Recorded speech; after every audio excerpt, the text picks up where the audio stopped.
रातको 12 बजे 4 जना बसेर गरिएको थियो। कसको घरमा? पार्टीका नेताहरूको घरमा, पार्टी कार्यालयमा होइन। बिचौलिया र दलालहरूका घर र होटल पनि राष्ट्रिय शहीद घोषणा गरिएको छ। त्यो अब कसैले उल्ट्याउन सक्ने स्थिति छैन।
यो गलकोट नगरपालिकामा हामी आइपुगेका छौं।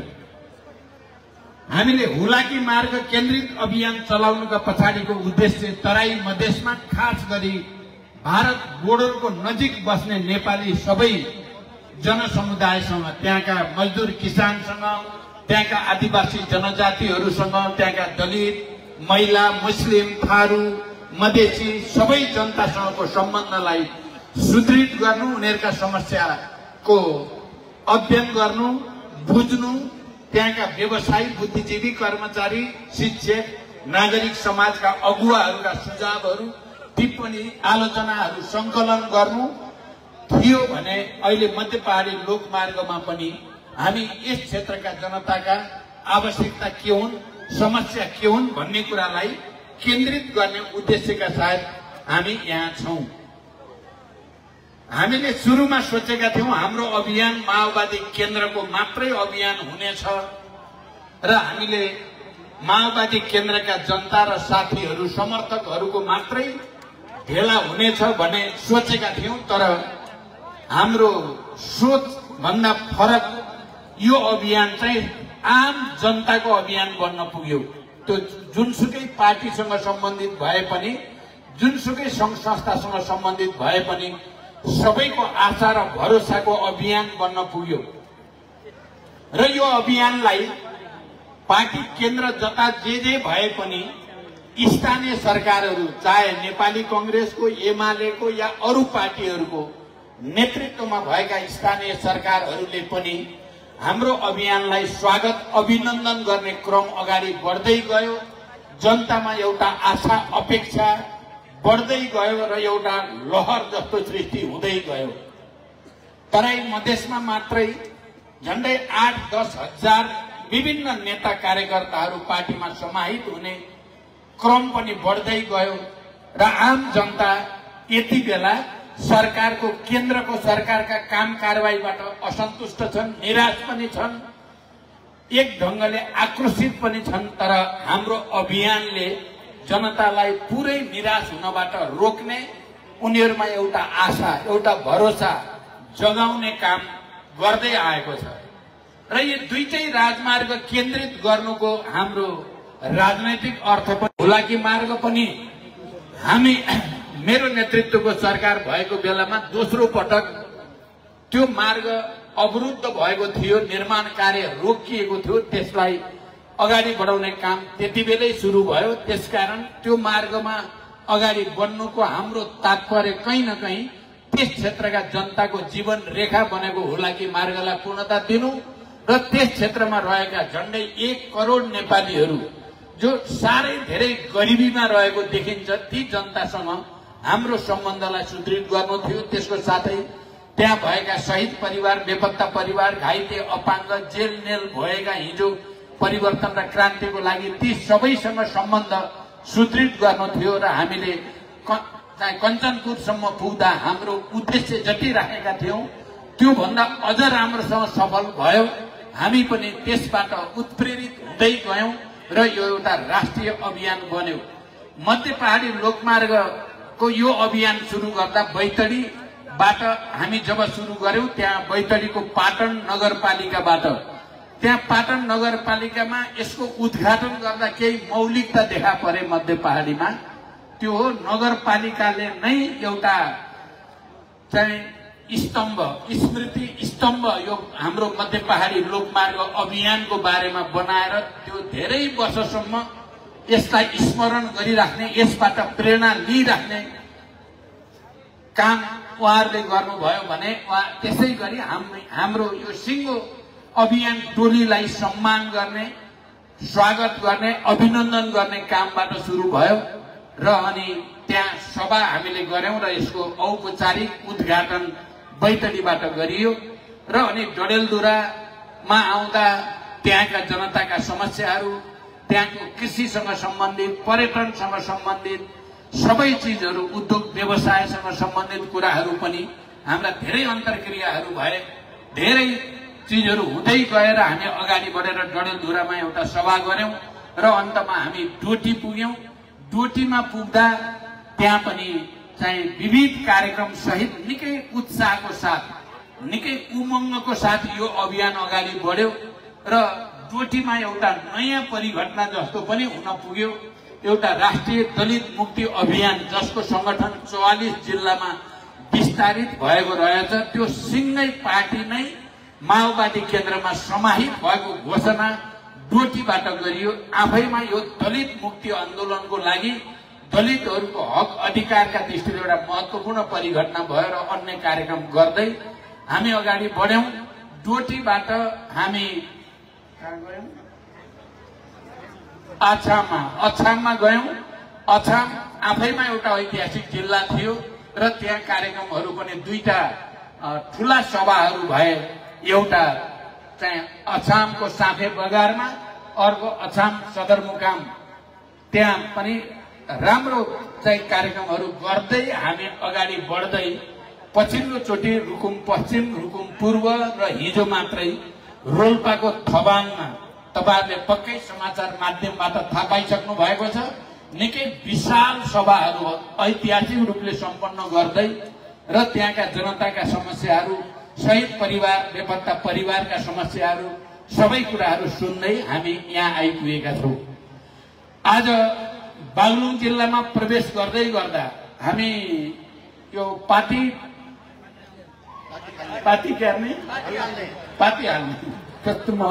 फाल्ने हो कि हाल्ने, मलाई थाहा, पार्टी हाल्ने भन्ने ठाउँ सिमानामा आइपुग्दा यहाँ निसी खोला र वरिपरिका जनताको र पार्टीका नेता कार्यकर्ताहरूको निकै जोरदार उपस्थितिमा भव्य स्वागत हाम्रो टिमलाई भयो। त्यसपछि हामी अगाडि बढ्दै अहिले भर्खरै फेरि ढोरपाटन नगरपालिका अन्तर्गत बुर्तिमाङमा एउटा आकर्षक सभा, यस्तै प्रकृतिको सभामा सम्बोधन गरेर हामी तपाईहरुबाटमा आइपुगेका छौं। आदरणीय जनसमुदाय, हुलाकी मार्ग त मैले धेरै भन्नु परेन। मध्य पहाडी लोकमार्ग तपाईहरुलाई थाहा छ होला, या कतिपयलाई के हो भन्ने पनि लाग्न सक्छ। मैले तपाईहरुको अगाडि राख्दा जति बेला हामी जनयुद्धमै थियौं, जनयुद्ध उत्कर्षतिर जाँदै थियो, त्यही बेलामा निरंकुश राजतन्त्रले सम्पूर्ण राजनीतिक दलहरूमाथि पनि प्रतिबन्ध लगाएर एकाधिकार कायम गर्ने दुस्साहस गर्दै थियो र सात राजनीतिक दलहरू हामीसँग वार्ता गर्नुपर्ने, सम्पर्क सम्बन्ध कतिपय बेलामा हामीले मिलाइदिनु पर्ने कांग्रेस एमालेको पनि त्यो परिस्थिति थियो त्यति बेला। र यहाँ कमरेड नारायण काजी श्रेष्ठ हाम्रो पार्टीको वरिष्ठ उपाध्यक्ष हुनुहुन्छ, उहाँले संयोजन गर्ने काम सात राजनीतिक दल र माओवादी बीच गर्दै अगाडि बढिराख्नु भएकै थियो। त्यति नै बेला मेरो दिमागमा मैले पार्टीमा भन्ने पनि गर्थे, नेपाललाई साँच्चै नै विकासको गतिमा लैजाने हो, नेपालको राष्ट्रिय एकतालाई सुदृढ गर्ने हो, नेपाल एउटा बहुजातीय, बहुभाषिक, बहुसंस्कृति, बहुभौगोलिक विशेषताको देश हुनुको नाताले यसको एकतालाई सुदृढ गर्ने हो भने हामीले पूर्व पश्चिम राजमार्ग तराईमा मात्रै होइन, एउटा पहाडमा पनि पूर्वबाट पश्चिमसम्म जाने राजमार्ग बनाउन जरुरी छ।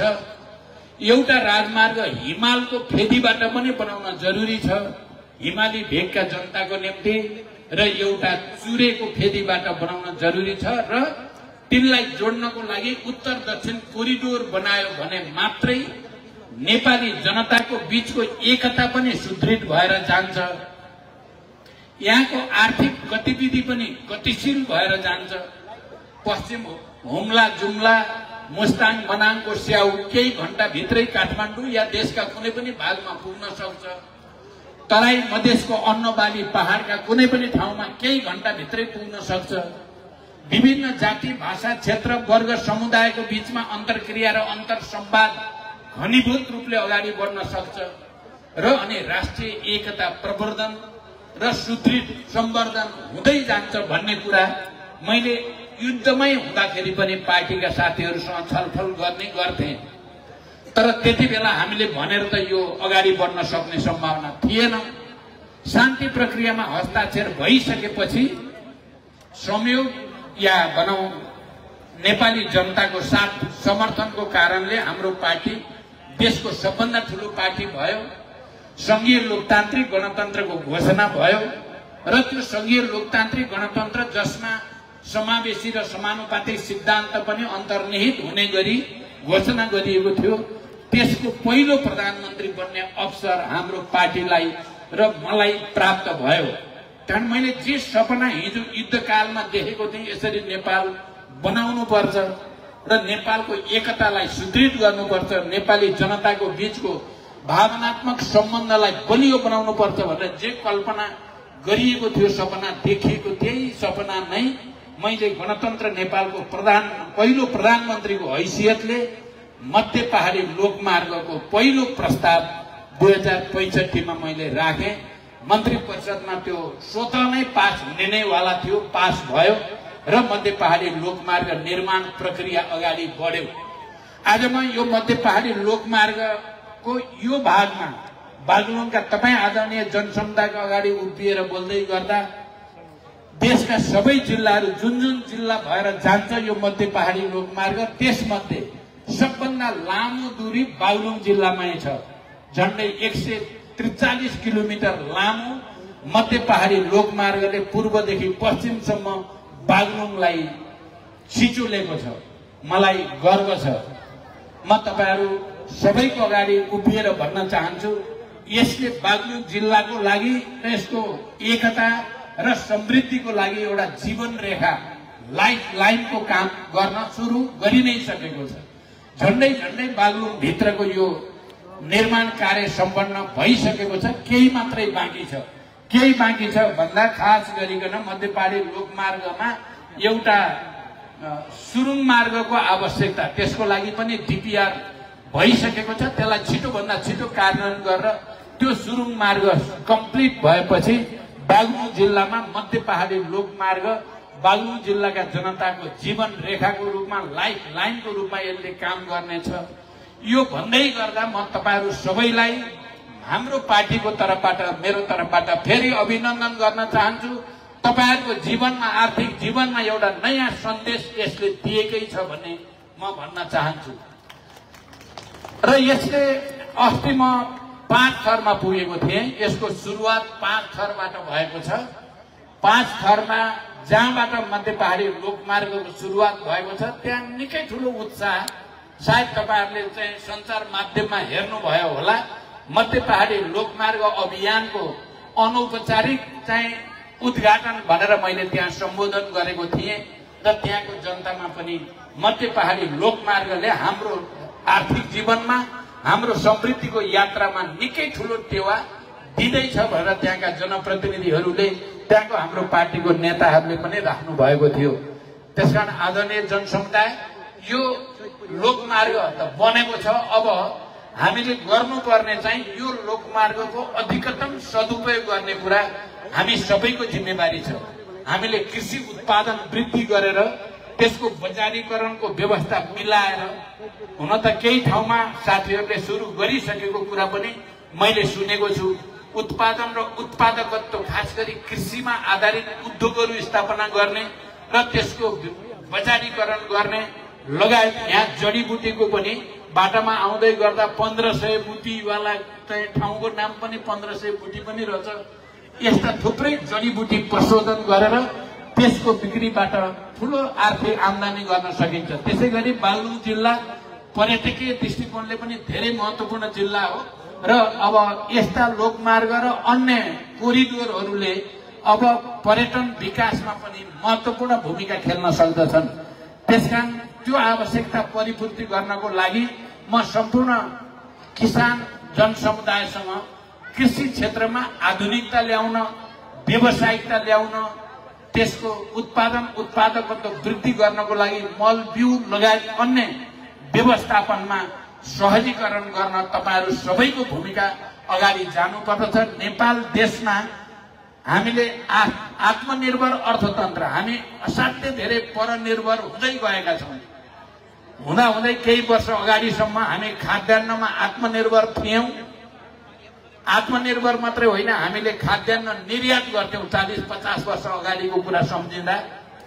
तर अहिले धेरै विकासका ठुलठुला हो हल्ला भए, तर हामी खाद्यान्नमा पनि परनिर्भर हुँदै गयौं र अरबको खाद्यान्न हामी वर्षेनी विदेशबाट ल्याउनु पर्ने अवस्थामा पुग्यौं। हाम्रो जमिन बाँझो रहने, हाम्रो युवा जनशक्ति विदेश जाने, अनि हामीले विदेशबाट रेमिटेन्स, हाम्रा विदेश गएका श्रमिकहरूको रेमिटेन्समा हामीले खाद्यान्न र अन्य सबै सामान किनेर खानुपर्ने जो अवस्था छ त्यसको अन्त्य गर्ने भनेको हामीले उत्पादन र उत्पादकत्व र हाम्रो जमिनको सदुपयोग गर्ने कुरामा हामी सबैको ध्यान जान जरुरी छ। हामीले यो अभियान अन्तर्गत चाहे तराई मधेसको कुरा होस्, चाहे मध्य पहाडी लोकमार्गको कुरा होस्, हामीले एउटा सन्देश दिन चाहेको कुरा के छ भने हामीले आत्मनिर्भर राष्ट्रिय अर्थतन्त्रको जग बसाउनु छ। त्यो चाहिँ स्थानीय तहबाट नै बसाउनु पर्ने हुन्छ। हाम्रा 753 स्थानीय सरकारहरू छन्। ती स्थानीय सरकारहरू अलग अलग सरकारका अलग अलग विशेषता छन्।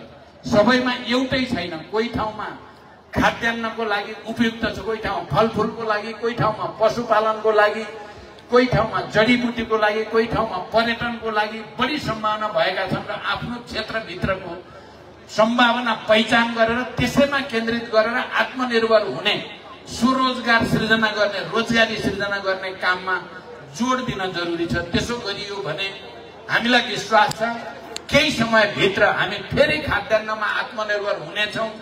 हामी फलफुल मासु लगायत अन्य सबै विषयमा हामी आत्मनिर्भर हुनेछौँ।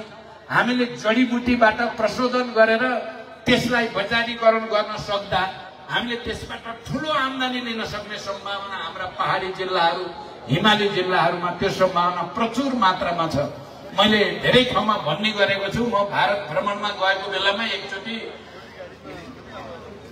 रामदेव बाबाको चाहिँ पतञ्जलि उद्योग हेर्ने भएर गएको थिएँ। त्यहाँ धेरै गोदामहरू, यति ठुल्ठुला गोदामहरू, त्यहाँ चाहिँ जडीबुटीको भण्डार गरेर राख्नु भएको रहेछ। उहाँहरूले मलाई त्यो देखाउनु भएर भन्नुभयो, थाहा छ प्रधानमन्त्रीजी यो जडीबुटी कहाँको हो भनेर उहाँले भन्नुभयो। तपाईलाई नै थाहा होला नि भन्दा यो सबै नेपालको हो, नेपालबाट ल्याएको र यसैबाट हामीले सबै वस्तुहरू निर्माण गरेर बजारमा लाने हो भनेपछि मलाई बडो एकातिरबाट नेपालमा यति धेरै सम्भावना रहेछ भन्ने कुराले खुसी पनि लाग्यो। अर्कोतिर हामीले केही पनि गर्न नसकेको विदेशीले हाम्रो र मेटेरियल्सहरू, कच्चा पदार्थ लगेर त्यही फेरि नेपालमा बिक्री गरेर अरबौं खरबौं कमाएको देख्दा चित्त दुख्यो पनि, बडो मन कटक्क काटियो पनि। त्यसकारण अहिले हामी के चाहन्छौँ भने हामीसँग भएको चाहिँ कच्चा पदार्थको हामी नै सदुपयोग किन नगर्ने, त्यसकारण ती प्रशोधन केन्द्रहरू किन नखोल्ने, त्यसको लागि धेरै ठुलो पैसा चाहिने कुरा पनि होइन। हामी यतापट्टि र यो सबै प्रक्रियाबाट आत्मनिर्भर राष्ट्रिय अर्थतन्त्रको जग बसाउन सकिन्छ। हाम्रो पार्टीको केन्द्रीय समितिले यो दिशामा समाजवादी अर्थतन्त्रको बिउ रोप्ने हिसाबले 123वटा पालिकामा यो कामको सुरुवात गर्दैछ र त्यसको अनुगमन गर्ने विज्ञहरूद्वारा र त्यसलाई सहकारीको माध्यमबाट हुन त अहिले सहकारी बदनाम जस्तो भएको छ, तर हाम्रो संविधानले 3 खम्बे अर्थनीतिको कुरा गरेको छ। सहकारीलाई पनि एउटा खम्बा मानेको छ। अहिलेको जस्तो विकृत सहकारीको कुरा होइन। अस्ति अघि भर्खर ढोरपाटनमा त्यो ढोरपाटन नगरका नगर प्रमुख अहिले सहकारी ठगीको मुद्दामा जेलमा छन्। त्यो एउटा खालको छ भने साँचो इमानदारीका साथ सहकारीलाई सहकारीकै भावना अनुसार गर्यो भने त्यो ठुलो कुरा हुन सक्छ। त्यसकारण यी विषयहरूमा पनि हामी सबैले जोड दिन जरुरी छ। आदरणीय जनसमुदाय, त्यसैगरी हामीले स्वास्थ्य क्षेत्रमा हुन त मानिसहरूले भन्ने गर्छन्, असाध्यै नकारात्मक भाषा बनाउने कोसिस पनि हुन्छ बेला बेलामा। गणतन्त्र आएपछि यो पनि भएन, त्यो पनि भएन, सबै नेताहरू खराब, सबै पार्टीहरू खराब भन्ने एउटा भाषा बनाउन खोजिन्छ कतै न कतै, कुनै न कुनै कुनाबाट। तर यथार्थ र तथ्य त्यस्तो होइन भन्ने कुरा हामीले फेरि जनतालाई राम्रोसँग भन्न सक्नुपर्ने आवश्यकता भन्नुपर्ने छ। किनभने ठोस रूपमा हेर्यो भने भौतिक पूर्वाधारका दृष्टिकोणले गणतन्त्र अगाडि र गणतन्त्र पछाडि गुणात्मक फरक छ। हिजो केही हजार मात्रै किलोमिटर बाटो भएको ठाउँमा अहिले झन्डै 1.25 लाख किलोमिटर बाटो बन्ने भनेको क्रान्ति जस्तै भएको छ भौतिक पूर्वाधारको क्षेत्रमा। अनि स्वास्थ्यको क्षेत्रमा अरू कुरा नभने पनि तपाईँ हामीले बुझ्नुपर्ने कुरा के छ भने गणतन्त्र आउनु अगाडि नेपालीको औसत आयु 57-58 वर्ष थियो।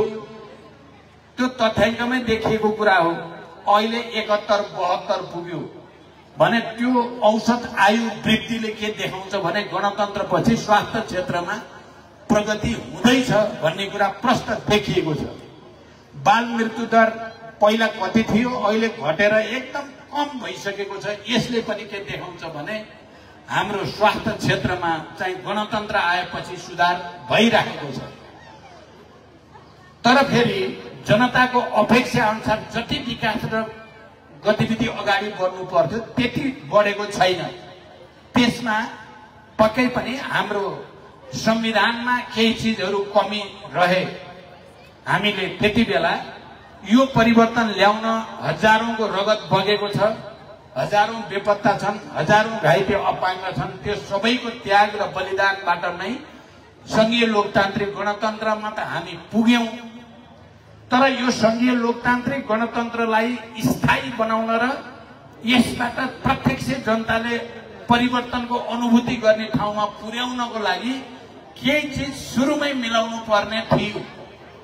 हामीले हाम्रो पार्टीको तर्फबाट त्यो कुरा भनेका पनि थियौं। आज म तपाईँ गलकोटवासी आदरणीय जनसमुदायलाई त्यो कुरा सम्झाउन चाहन्छु। हामीले त्यति बेला भनेका थियौं, हामीले समावेशी र समानुपातिक सिद्धान्त अनुसार संघीय लोकतान्त्रिक गणतन्त्रको घोषणा गरेपछि निर्वाचन प्रणाली वा शासकीय स्वरूप चाहिँ पुरानो रहन दिन हुँदैन।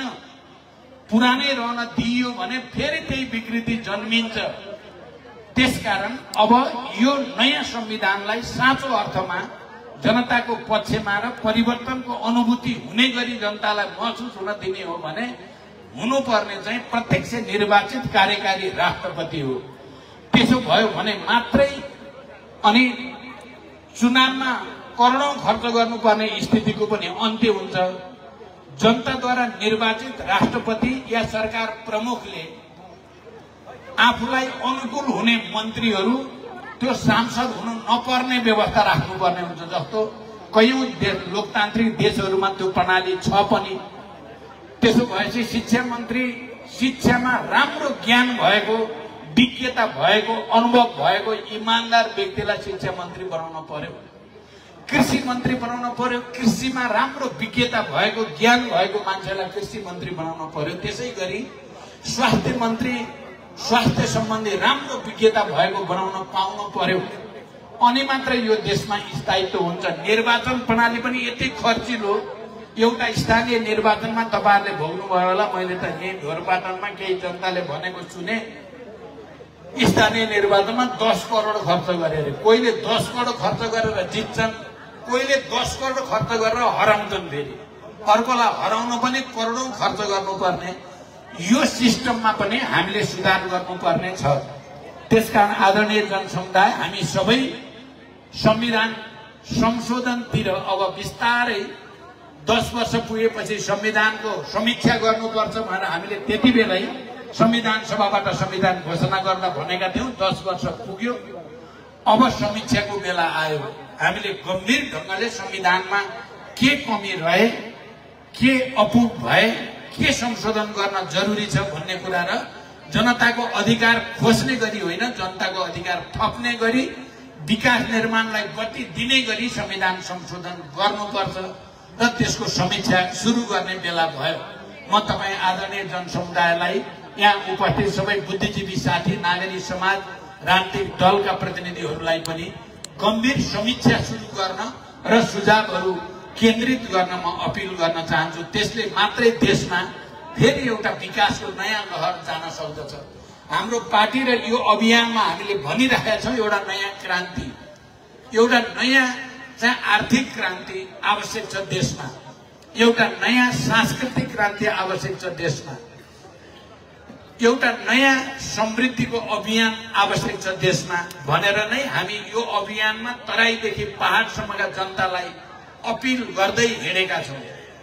र यो क्रान्ति भन्दा तपाईहरुले अर्को नठान्नु होला, मैले फेरि भूमिगत जाने, फेरि हतियार उठाउने कुरा गरेको होइन।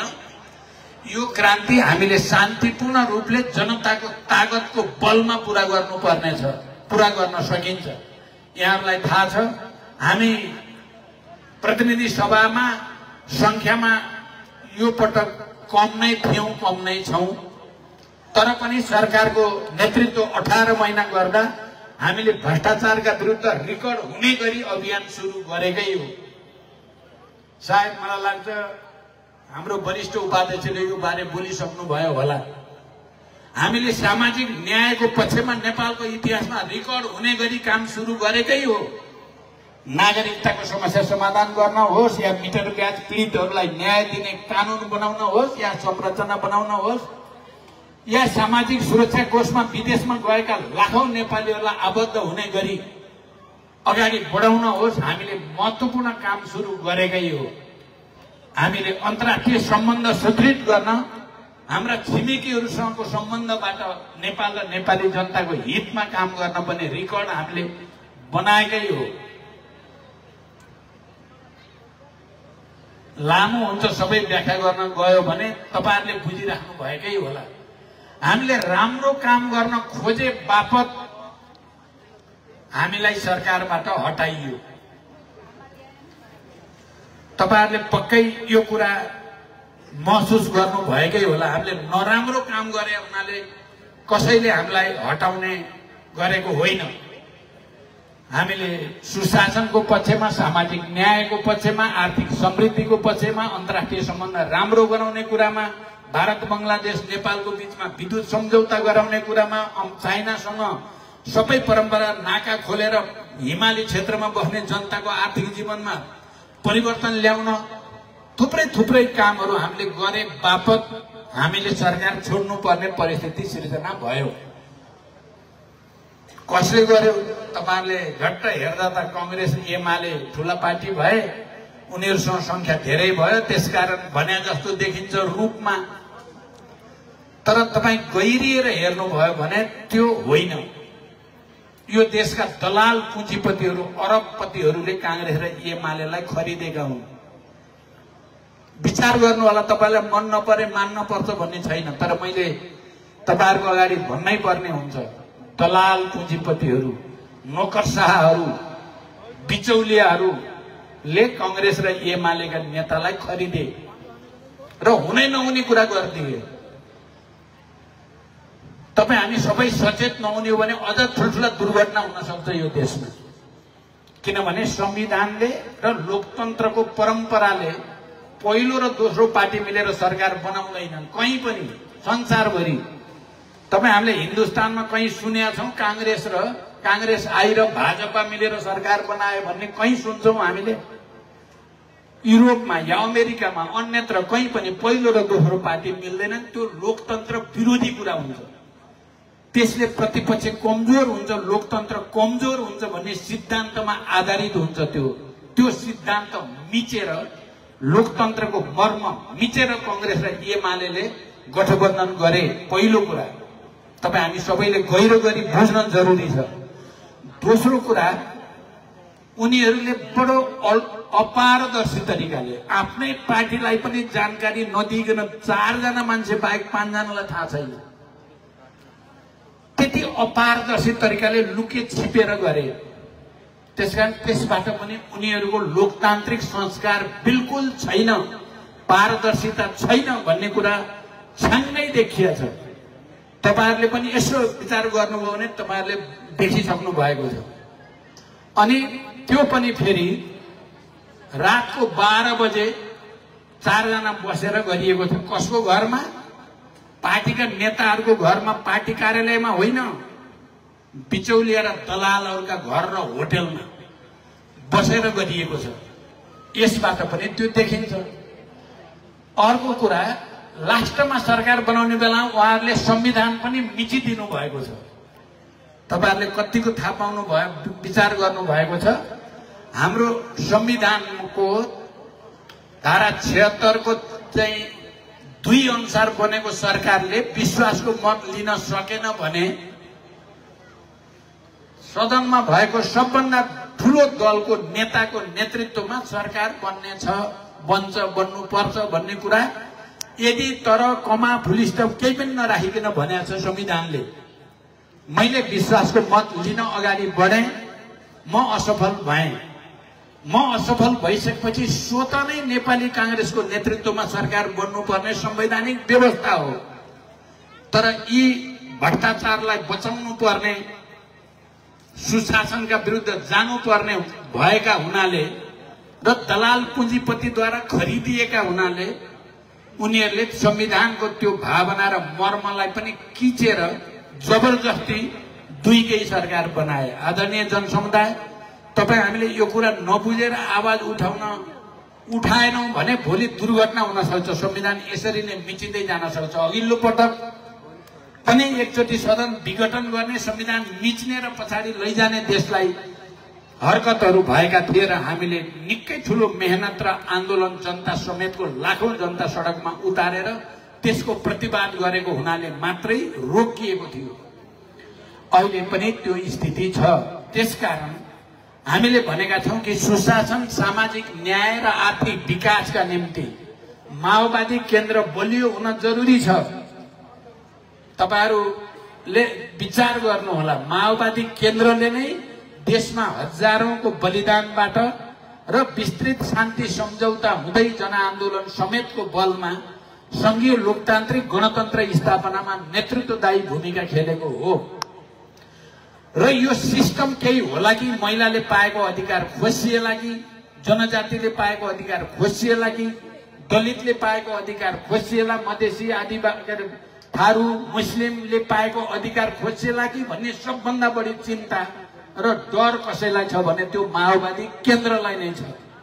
किनभने आफूले बनाएको जन्माएको बच्चा बिरामी हुन्छ कि केही बिग्रिन्छ कि भन्ने चिन्ता जति आमालाई या बाउलाई हुन्छ अरूलाई हुँदैन। त्यस्तै हो माओवादीको सम्बन्ध यो सिस्टमसँग र जनताले पाएको अधिकार बचाउनेसँग धेरै गहिरो छ, धेरै गहिरो छ।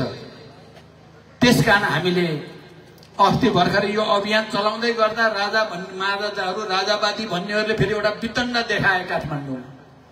त्यसको प्रतिवाद पनि सबभन्दा पहिला माओवादी केन्द्र नै अगाडि बढेर कम्युनिस्ट क्रान्तिकारीहरू समाजवादी मोर्चा बनाएर हामीले नै प्रतिवाद गर्यौं। हामीले ईटको जवाब पत्थरले दिएपछि अहिले राजावादीहरूको बेलुनको हावा चाहिँ खुस्किएको छ। यद्यपि 15 गतेदेखि फेरि गर्ने भनेका छन्, त्यो हावा चल्नेवाला छैन, सिद्धिसक्यो। अब लोकतन्त्रको विकल्प अझ बलियो लोकतन्त्र, गणतन्त्रको विकल्प अझ सुदृढ गणतन्त्र बाहेक अर्को हुनै सक्दैन।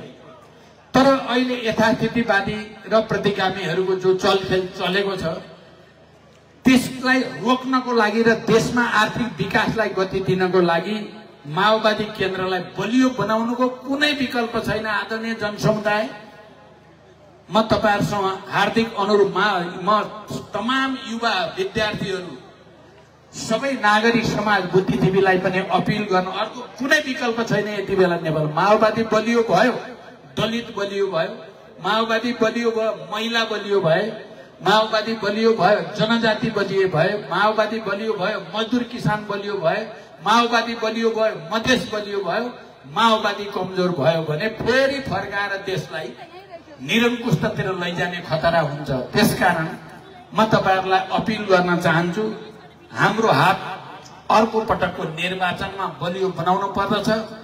तपाईहरुलाई पनि लागेको थियो होला के हुन्छ माओवादीको भन्ने कुरा।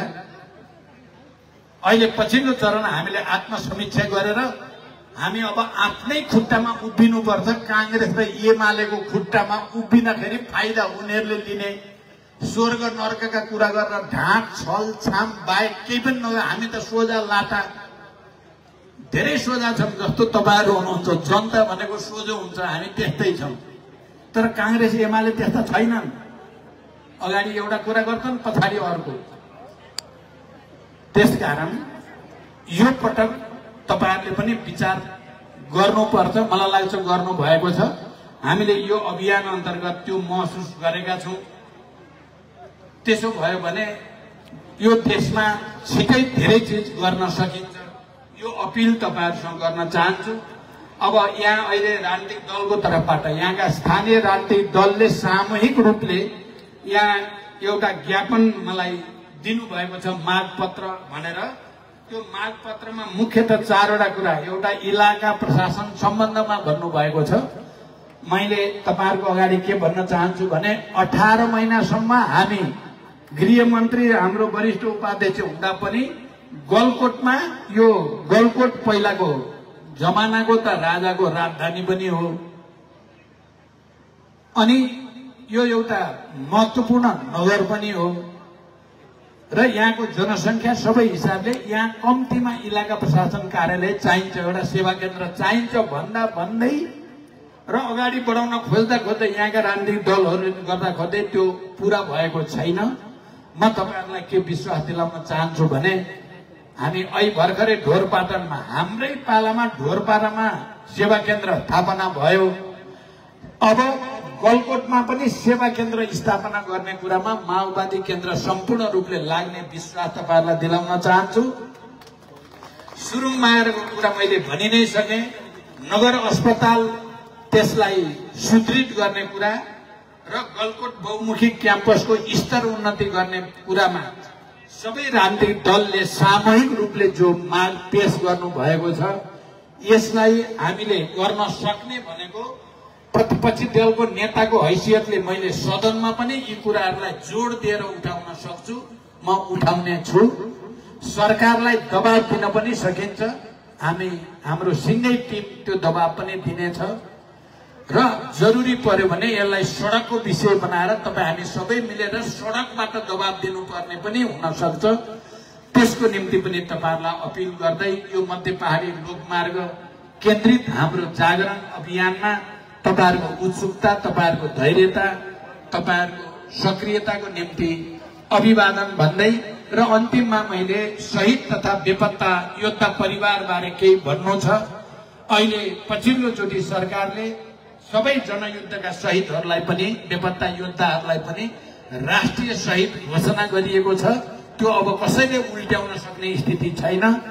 अहिले नै फेरि विधेयक पनि पारित गरिएको छ, त्यो अनुसार आयोग बनिसकेको छ, त्यो आयोगले काम थालिसकेको छ र त्यो अहिले बनेको कानून अनुसार शहीद बेपत्ता योद्धा परिवारलाई सम्मान गर्ने कुरा, परिचय पत्र दिने कुरा, आर्थिक परिपूरण दिने कुरा अनि परिवारका सदस्यलाई रोजगारी दिनै पर्ने राज्यले भन्ने कुराको व्यवस्था कानूनमा गरिएको छ। यो कुरा पनि म तमाम महान शहीदका आदरणीय परिवारजन र बेपत्ता योद्धाका परिवारजनहरूलाई पनि राख्न चाहन्छु र अन्त्यमा फेरि एकचोटि यो देशलाई सुशासन दिन, यो देशमा सामाजिक न्याय कायम गर्न र आर्थिक विकासलाई गति दिन हामी एकजुट भएर अगाडि बढ्नुको विकल्प छैन। यसको निम्ति तपाईहरुको सहयोगको अपिल गर्दै म बिदा हुन्छु। धन्यवाद। अभिवादन।